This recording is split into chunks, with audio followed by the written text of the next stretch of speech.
Order போட்டுடலாமா?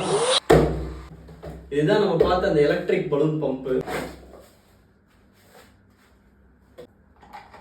Wire compartment கொடுத்துருக்காங்க. Extra 2 extension கொடுத்துருக்காங்க. இது வந்து நார்மல். இங்க எந்த ஆக்ஷனும் இல்லை. இங்கதான் பம்ப் இருக்கு, அதாவது இங்கதான் ட்ரிகர் இருக்கு. இதை அழுத்தும் போது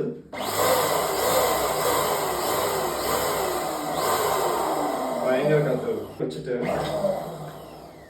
இந்த பலூனையும் வச்சுட்டு நல்லா ஹோல்ட் பண்ணிட்டு இந்த சைடு மட்டும் ப்ரெஸ் பண்ணோம்னா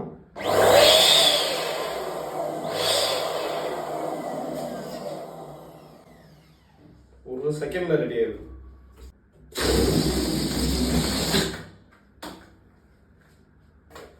இது வந்து உங்களுக்கு எதுக்கு ரொம்ப யூஸ் ஆகும்னா, நீங்க வீட்டில் ஒரு பார்ட்டி பண்ண போறீங்க, வீட்டில் வந்து டெக்கரேஷன் பண்ணணும், ஃபுல்லாக பலூன் ஊதி தரையில் போடணும், இல்லை அங்கங்கே ஸ்டிக் பண்ணி வைக்கணும்னா உங்களுக்கு உடனே சீக்கிரமாக செய்யணும்னா இந்த பம்ப் பயங்கர யூஸ்ஃபுல்லாக இருக்கும். அது போக நீங்கள் வந்து இதை வந்து ஒரு குழந்தைங்களுக்கான டாய் மாதிரி யூஸ் பண்ணிக்கலாம். இந்த ப்ராடக்டோட லிங்க் வேணும்னா கமெண்ட்டில் லிங்க்னு கமெண்ட் பண்ணுங்கள், உங்களுக்கு நான் டிஎம் பண்ணுறேன். தேங்க்யூ ஃபார் வாட்சிங். டாடா.